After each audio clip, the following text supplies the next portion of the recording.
People told themselves their past with stories, explained their present with stories, foretold the future with stories. The best place by the fire was kept for the storyteller.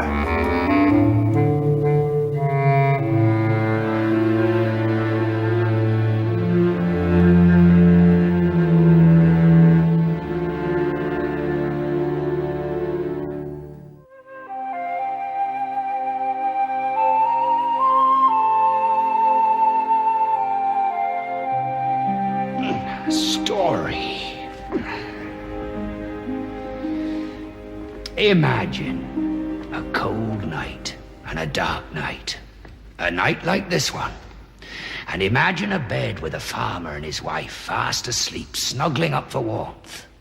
And in this bed, the farmer, shivering, reaches out for his wife.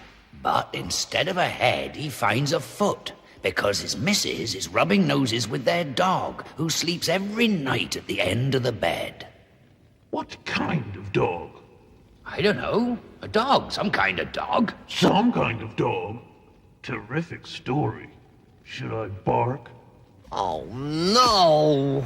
Just for tonight. Don't be dense, woman. One night won't hurt. It might work. Sleeping upside down? What good's that gonna do? Midwife said it sometimes helps. You're not gonna get a child. If you want company, get a widow woman up from the village. Now come up this end. I'm proper frozen. But the farmer's wife didn't want no widow for company. She wanted a baby.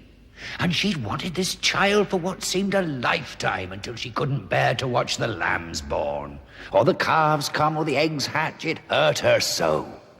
And she drove the farmer mad with her cranky books and her cranky charms and remedies. This stings! That's good. It's good. I'm making you a nice tonic and all, to be drunk night and morning. I want a child. I wouldn't care if it were a strange thing made of marzipan or porridge, if it were ugly as a hedgehog. I want a baby to wrap in a bundle and sing to and snoodle with and hug to bits. Now, to say you wouldn't care when you want something is a dangerous thing. That woman wanted a baby so bad she couldn't care what she got. If she got a hedgehog, she'd bring its snout to her breast. Ears twitch that shouldn't be listening. And no sooner said than done. She got her wish, the farmer's wife. She's all swollen stomach and thinks it's the baths he took or the sleeping upside down. But in fact, of course, it's the saying you wouldn't care what you got what gets you jiggered, as everyone knows what heard a proper story. She has her boy, and straight away there he is, little ball, as ugly as sin, with a pointed nose and sprouting hair everywhere. Hedgehogs do not have hair. They have quills.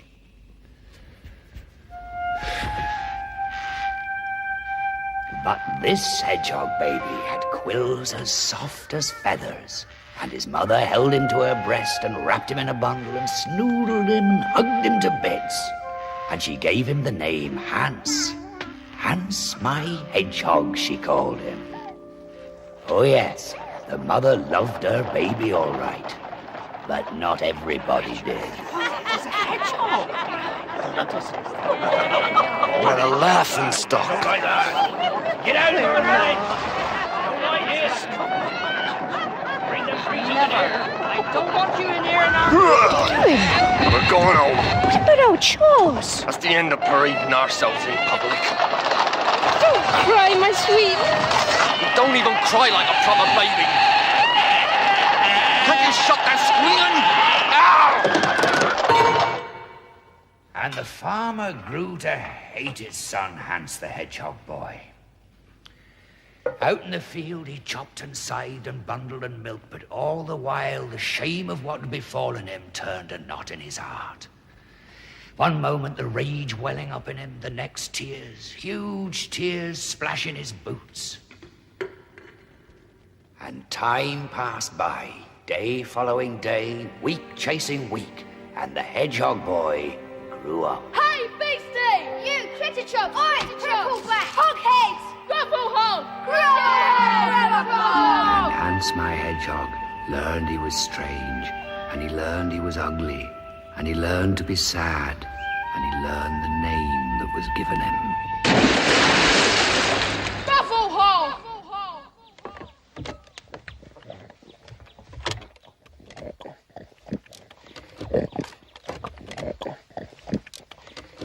That's enough! Out! Out!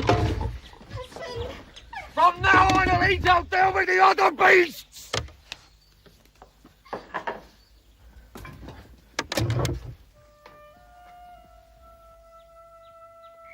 Hans! Hans!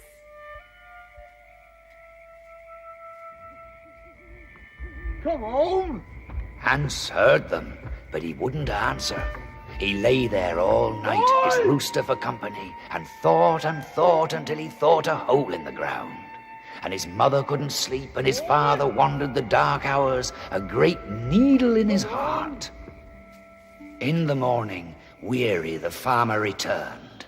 By the step, asleep, was his son, the grovel hog. I've trudged all night for you. You'll not eat for a week off my food.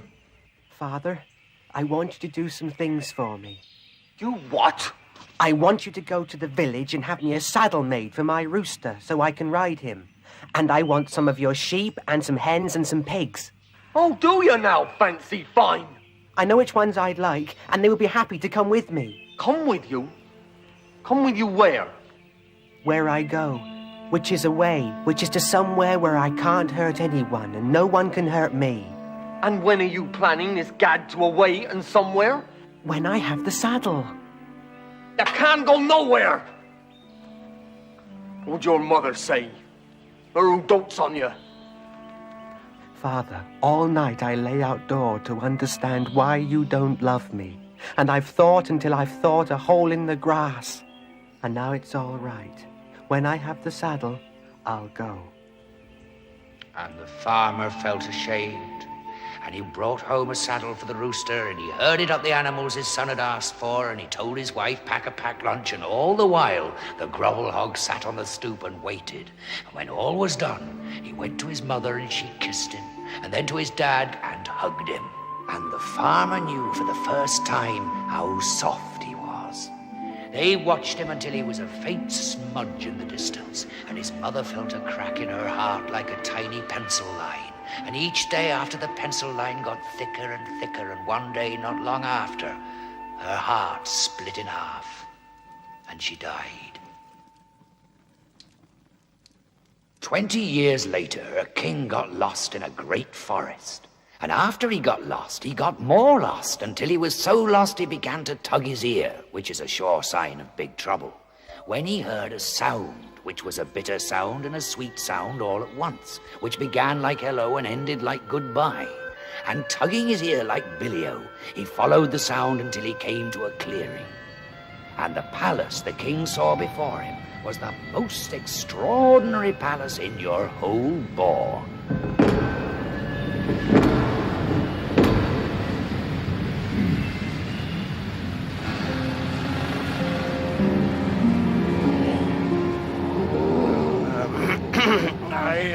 I'm very lost, and I'm very hungry.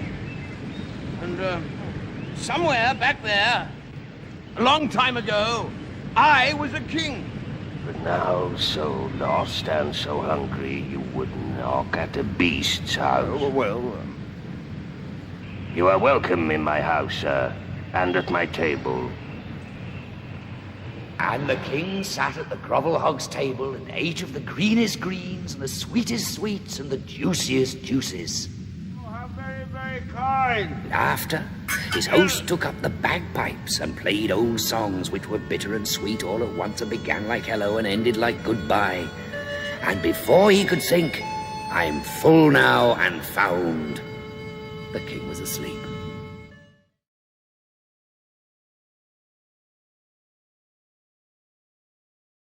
Well, This king woke up the next morning after a night of the kind of dreams you only dream about. He opened his eyes and almost yanked off his ear because he found himself under a tree which certainly wasn't where he'd fallen asleep.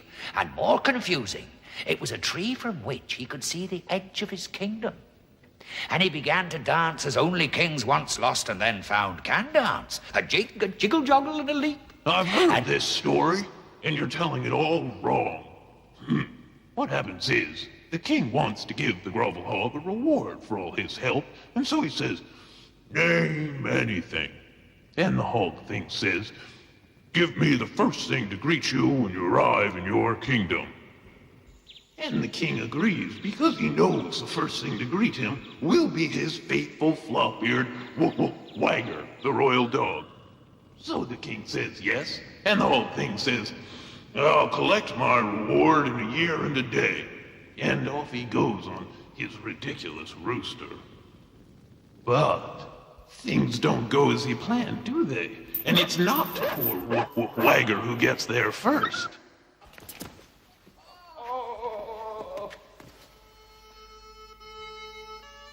And the king lets go of the princess of sweetness and cherry pie, and his face clouds over. But then he shrugs and turns back to his daughter and dog and walks away for a year and a day.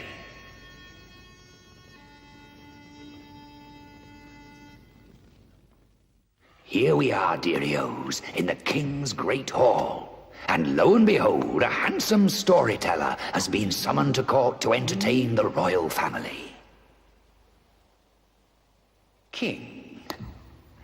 Now, of course, the king here has been counting the days off his calendar, and it is a year ago today, you see, since he made his rash promise to the Grovel Hog. And tomorrow, you remember, is the day when the Grovel Hog is due to arrive to collect his reward. Princess? I'm very good at this. Hey? Get rid of him! Fool, idiot! Throw him in the dungeon!